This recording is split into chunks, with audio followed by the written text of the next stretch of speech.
Hello guys, welcome to new video.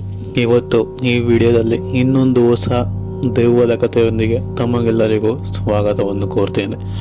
So ಈ ಕಥೆ ಆಗಿದ್ದು ಬಂದ್ಬಿಟ್ಟು ಕುಂದಾಪುರ ಹಾಗೂ ಶಿವಮೊಗ್ಗ ಈ ಒಂದು ರೋಡ್ ದಾಟುವ ಆ ಒಂದು ರಸ್ತೆ ಏನಿದೆ, ಹುಳಿಕಾಲ್ ಘಾಟ್. ಸೊ ಈ ಒಂದು ಘಾಟಲ್ಲಿ ಆದಂತಹ ನೈಜ ಘಟನೆ. ಸೊ ಈ ಕಥೆ ಆಗಿದ್ದು ಒಂದು ವ್ಯಕ್ತಿಯ ಜೊತೆ. ಸೊ ಅವರು ಮೂಲತಃ ಕುಂದಾಪುರದವರಾಗಿದ್ದು, ಅವರ ಕೆಲಸ ಕಾರ್ಯ ಮನೆ ಅವರ ಫ್ಯಾಮಿಲಿ ಪ್ರತಿಯೊಬ್ಬರೂ ಸಹ ಕುಂದಾಪುರದಲ್ಲೇ ವಾಸವಾಗಿರ್ತಾರೆ. ಸೊ ಆ ವ್ಯಕ್ತಿಗೆ ಮದುವೆ ಆಗಿತ್ತು ರೀಸೆಂಟಾಗಿ. ಸೊ ಅವರ ಹೆಂಡತಿಯನ್ನು ಶಿವಮೊಗ್ಗದಲ್ಲಿರುವ ತಮ್ಮ ಅತ್ತೆಯ ಮನೆಗೆ ಕಳಿಸಿರ್ತಾರೆ. ಯಾಕೆ ಅಂತಂದರೆ ಅವರ ಹೆಂಡತಿ ಪ್ರೆಗ್ನೆಂಟ್ ಆಗಿರ್ತಾರೆ. ಸೊ ಈ ಒಂದು ಸಮಯದಲ್ಲಿ ಅವರು ತಮ್ಮ ಹೆಂಡತಿಯನ್ನು ಅವರ ತಂದೆ ತಾಯಿಯ ಮನೆಗೆ ಕೊಟ್ಟಿರುತ್ತಾರೆ. ಸೊ ಈ ಒಂದು ಸಮಯಘಟ್ಟದಲ್ಲಿ ಆದಂತಹ ಒಂದು ಸತ್ಯ ಘಟನೆ ಅಂತಲೇ ಹೇಳ್ಬೋದು. ಸೊ ಈ ಒಂದು ಕತೆ ತುಂಬಾ ಭಯಂಕರವಾಗಿದೆ ಅಂತಲೇ ಹೇಳ್ಬೋದು. ಯಾಕೆ ಅಂತಂದರೆ ಆ ಥರ ಇನ್ಸಿಡೆಂಟ್ ಇದುವರೆಗೂ ಯಾರೊಬ್ಬರ ಲೈಫಲ್ಲೂ ಸಹ ಆಗೋದು ಬೇಡ. ಸೊ ಎಲ್ರಿಗೂ ಸೇಫ್ ಆಗಿರಲಿ ಅಂತ ಕೇಳ್ಕೊತೀನಿ. ಸೊ ಕತೆ ಕಡೆ ಮುಂದೆ ಒರೆಯೋಣ. ನಾನು ಆವಾಗಲೇ ಹೇಳ್ದಂಗೆ ಕತೆ ಆಗಿದ್ದು ಬಂದ್ಬಿಟ್ಟು ಹುಳಿಕಾಲ್ ಘಾಟ್, ಈ ಒಂದು ಘಾಟ್ ಸೆಕ್ಷನಲ್ಲಿ ಆದಂತಹ ಸತ್ಯ ಘಟನೆ ಅಂತಲೇ ಹೇಳ್ಬೋದು. ಸೊ ಆ ವ್ಯಕ್ತಿಯು ಕುಂದಾಪುರದಲ್ಲಿ ಇದ್ದಂತಹ ಕಾರಣ ಅವರು ತಮ್ಮ ಎಲ್ಲ ಕೆಲಸವನ್ನು ಸಹ ಮುಗಿಸಿ ರಾತ್ರಿ ಮಲಗಿದ್ದರು. ಸೊ ಆ ಸಮಯದಲ್ಲಿ ತಮ್ಮ ಪತ್ನಿಗೆ ಹೆರಿಗೆಯ ನೋವು ಕಾಣಿಸಿಕೊಂಡಿರುವುದಾಗಿ ಅವರ ಮಾವನ ಕಡೆಯಿಂದ ಇವರಿಗೆ ಒಂದು ಫೋನ್ ಕಾಲ್ ಬರುತ್ತೆ. ಸೊ ಆ ಕಾಲ್ನ ರಿಸೀವ್ ಮಾಡಿ ಆ ವಿಷಯವನ್ನು ತಿಳಿದ ಆ ವ್ಯಕ್ತಿಯು ಗಾಬರಿಯಿಂದ ಆ ಒಂದು ಮಧ್ಯರಾತ್ರಿ ಎನ್ನುವುದನ್ನು ಸಹ ಯೋಚನೆ ಮಾಡಿದೆ. ಸೊ ಅಲ್ಲಿಂದ ತಮ್ಮ ಬೈಕ್ ಅನ್ನು ಎತ್ಕೊಂಡು ಆ ಒಂದು ಕುಂದಾಪುರ ಹಾಗೂ ಶಿವಮೊಗ್ಗ ತಲುಪಲು ಏನಿಲ್ಲ ಅಂದರೂ ಒಂದು 4-5 ಅವರಂತೂ ಬೇಕಾಗುತ್ತೆ. ಯಾಕೆ ಅಂತ ಅಂದರೆ ಆ ರಸ್ತೆ ಘಾಟ್ ಸೆಕ್ಷನ್ ಆಗಿರೋ ಕಾರಣ. ಸೊ ಆ ಒಂದು ಘಾಟ್ನ ದಾಟಿಯೇ ಕೂಡ ಹೋಗಬೇಕಾಗಿತ್ತು. ಸೊ ಅವನ್ನೆಲ್ಲ ಏನೂ ಕೂಡ ಲೆಕ್ಕಿಸದೆ ಆ ವ್ಯಕ್ತಿಯು ಬೈಕ್ನ ಎತ್ಕೊಂಡು ಹೊರಡೋದಕ್ಕೆ ಶುರು ಮಾಡ್ತಾರೆ. ಹೀಗೆ ಒಂದು ಸ್ವಲ್ಪ ದೂರ ಬಂದ ಮೇಲೆ ಅವರ ಬೈಕ್ ಏನಿತ್ತು ಅದು ಕೆಟ್ಟು ನಿಲ್ಲುತ್ತದೆ. ಯಾಕೆ ಅಂತಂದರೆ ಪೆಟ್ರೋಲ್ ಹಾಕ್ಸೋದನ್ನು ಮರೆತು ಹೋಗಿರ್ತಾರೆ. ಸೊ ಅಲ್ಲೇ ಸುತ್ತಮುತ್ತ ಗಾಡಿಗಳನ್ನ ನೋಡ್ಬೇಕಾದ್ರೆ ಅವರಿಗೆ ಕಾಣಿಸಿದ್ದು ಈ ಒಂದು KSRTC ಬಸ್. ಸೊ ಕತೆ ಆಗಿದ್ದು ಸ್ವಲ್ಪ ವರ್ಷಗಳಾದ ಕಾರಣ ಅವರಿಗೆ ಆ ಒಂದು ಟೈಮಲ್ಲಿ ಇದ್ದಂತಹ ಬಸ್ KSRTC ಬಸ್ ಅವರಿಗೆ ಕಾಣಿಸಿಕೊಳ್ಳುತ್ತದೆ. ಸೊ ಇನ್ನೂ ಒಳ್ಳೆಯದೇ ಆಯಿತು, ಬಸ್ ಇದ್ದ ಕಾರಣ ಶಿವಮೊಗ್ಗಕ್ಕೆ ನೆಮ್ಮದಿಯಾಗಿ ತಲುಪಬಹುದು. ಸೊ ಯಾವುದೇ ಒಂದು ಅಡಚಣೆ ಇಲ್ಲದೆ ಹೋಗಬಹುದು ಅಂತ ಅಂದ್ಕೊಂಡು ಅವರು ಕೂಡ ಬಸ್ನಲ್ಲಿ ಹತ್ತು ಆ ಒಂದು ಹುಳಿಕಾಲ್ ಘಾಟ್ನ ದಾಟಿ ಹೋಗಲು ಯೋಚನೆ ಮಾಡಿ ಕೂರ್ತಾರೆ ಅಂತಲೇ ಹೇಳಬೇಕು. ಸೊ ಇದಾದ ಮೇಲೆ ಸ್ವಲ್ಪ ಸಮಯ ಕಳೆದರೂ ಸಹ ಆ ಒಂದು ವ್ಯಕ್ತಿ ಏನೂ ಸಹ ಮಾತಾಡದೆ ಬಸ್ಸನ್ನು ಹತ್ತಿ ಕೂತಿರ್ತಾರೆ. ಆ ಒಂದು ಘಾಟ್ ತುಂಬ ದೊಡ್ಡದಾಗಿರೋ ಕಾರಣ ದಾಟಲು ಏನಿಲ್ಲ ಅಂತ ಅಂದರೂ 1-2 ಗಂಟೆ ಅಂತೂ ಬೇಕಾಗಿರುತ್ತೆ.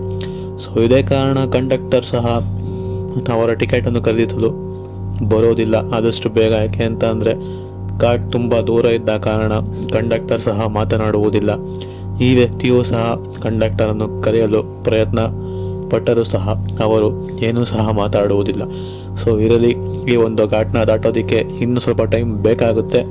ಸೊ ಅಷ್ಟರಲ್ಲಿ ಕಂಡಕ್ಟರ್ ಬರಬಹುದು ಎಂದು ಆ ವ್ಯಕ್ತಿಯು ತಿಳಿದು ಆ ಒಂದು ಬಸ್ನಲ್ಲಿ ಪ್ರಯಾಣನ ಶುರು ಮಾಡೋದಕ್ಕೆ ಪ್ರಾರಂಭಿಸ್ತಾರೆ. ಸೊ ಹೋಗ್ತಾ ಆ ಒಂದು ಘಾಟ್ ದಾಟ್ತಾ ಇರಬೇಕಾದ್ರೆ ಹೇಗೋ ಮಾಡಿ ಆ ಕಂಡಕ್ಟರನ್ನು ವಿಚಾರಿಸಿಕೊಂಡು ಟಿಕೆಟನ್ನು ಖರೀದಿಸುತ್ತಾರೆ. ಸೊ ಅವರಿಗೆ ವಿಚಿತ್ರ ಎನಿಸಿದೇನು ಅಂತಂದರೆ ಇಡೀ ಬಸ್ ಖಾಲಿಯಾಗಿತ್ತು. ಸೊ ಒಬ್ಬ ವ್ಯಕ್ತಿ ಪ್ಯಾಸೆಂಜರ್ ಕೂಡ ಆ ಒಂದು ಬಸ್ನಲ್ಲಿ ಟ್ರಾವೆಲ್ ಮಾಡ್ತಿರಲಿಲ್ಲ. ಸೊ ಅದೊಂದು ಖಾಲಿ ಬಸ್ ಆಗಿತ್ತು. ಸೊ ಯಾಕೆ ಅಂತಂದರೆ ನೈಟ್ ಟೈಮ್ ಕುಂದಾಪುರ ಹಾಗೂ ಶಿವಮೊಗ್ಗ ದಾಟುವ ಬಸ್ ಖಾಲಿ ಇರೋದು ಸಹಜ ಅಂತಲೇ ಹೇಳಬೇಕು. ಆ ಒಂದು ಪ್ರದೇಶದಲ್ಲಿ ಓಡಾಡೋರಿಗೆ ಗೊತ್ತಿರುತ್ತೆ. ಸೊ ಇದು ಸ್ವಲ್ಪ ವಿಚಿತ್ರ ಅನಿಸಿದ್ರು ಸಹ ಏನೂ ಸಹ ಮಾತಾಡದೆ ಆ ವ್ಯಕ್ತಿ ಆ ಬಸ್ನಲ್ಲಿ ಕುಳಿತು ಪ್ರಯಾಣನ ಮಾಡ್ತಿರ್ತಾರೆ. ಹೀಗೆ ಒಂದು ಸ್ವಲ್ಪ ದೂರ ಪ್ರಯಾಣ ಶುರು ಆದ ನಂತರ ಬಸ್ ತುಂಬ ವೇಗವಾಗಿ ಚಲಿಸೋಕೆ ಪ್ರಾರಂಭಿಸುತ್ತೆ. ಆ ಒಂದು ಘಾಟ್ ಸೆಕ್ಷನಲ್ಲಿ ಅಷ್ಟು ವೇಗವಾಗಿ ಚಲಿಸಿದರೆ ಗಾಡಿ ನಿಯಂತ್ರಣ ತಪ್ಪುವುದು ಖಚಿತ. ಸೊ ಅದನ್ನೆಲ್ಲ ಲೆಕ್ಕಿಸದೆ ಆ ಒಂದು ಬಸ್ನ ಡ್ರೈವರ್ ಆ ಒಂದು ಬಸ್ಸನ್ನು ತುಂಬ ಬೇಗ ಚಾಲನೆ ಮಾಡಲು ಪ್ರಯತ್ನ ಪಡ್ತಿರುತ್ತಾನೆ. ಸೊ ಇದನ್ನು ತಿಳಿದ ಆ ಒಂದು ವ್ಯಕ್ತಿಯು ಡ್ರೈವರ್ ಹತ್ರ ಹೋಗಿ ಗಾಡಿಯನ್ನು ಇಷ್ಟು ವೇಗವಾಗಿ ಓಡಿಸಬೇಡಿ, ಸ್ವಲ್ಪ ಗಾಡಿಯನ್ನು ನಿಧಾನ ಮಾಡಿ, ಈ ಒಂದು ಘಾಟ್ ಅಷ್ಟೊಂದು ಬೇಗ ಹೋಗೋದಕ್ಕೆ ಸೂಕ್ತ ಅಲ್ಲ ಎಂದು ತಿಳಿಸುತ್ತಾನೆ. ಅದನ್ನೆಲ್ಲ ಲೆಕ್ಕಿಸದ ಡ್ರೈವರ್ ಇನ್ನೂ ಗಾಡಿಯ ವೇಗವನ್ನು ಹೆಚ್ಚಿಸುತ್ತಾನೆ.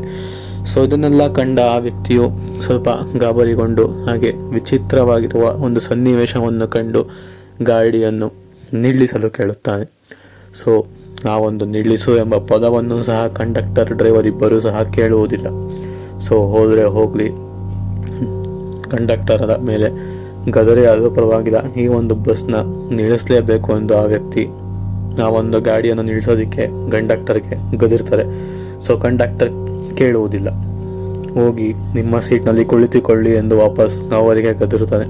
ಸೊ ಹೇಗೋ ಮಾಡಿ ಆ ಒಂದು ವ್ಯಕ್ತಿಯು ಕಂಡಕ್ಟರನ್ನು ಗದರಿಸಿ ಕೊನೆಗೂ ಆ ಒಂದು ಘಾಟ್ ಸೆಕ್ಷನಲ್ಲಿ ಆ ಒಂದು ಬಸ್ನಿಂದ ಕೆಳಗಿಳಿತಾನೆ.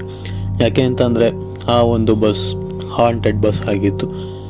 ಆ ಒಂದು ಡ್ರೈವರ್ ಕಂಡಕ್ಟರ್ ಇಬ್ಬರೂ ಸಹ ವಿಚಿತ್ರವಾಗಿ ನಡ್ಕೊತಿದ್ರು.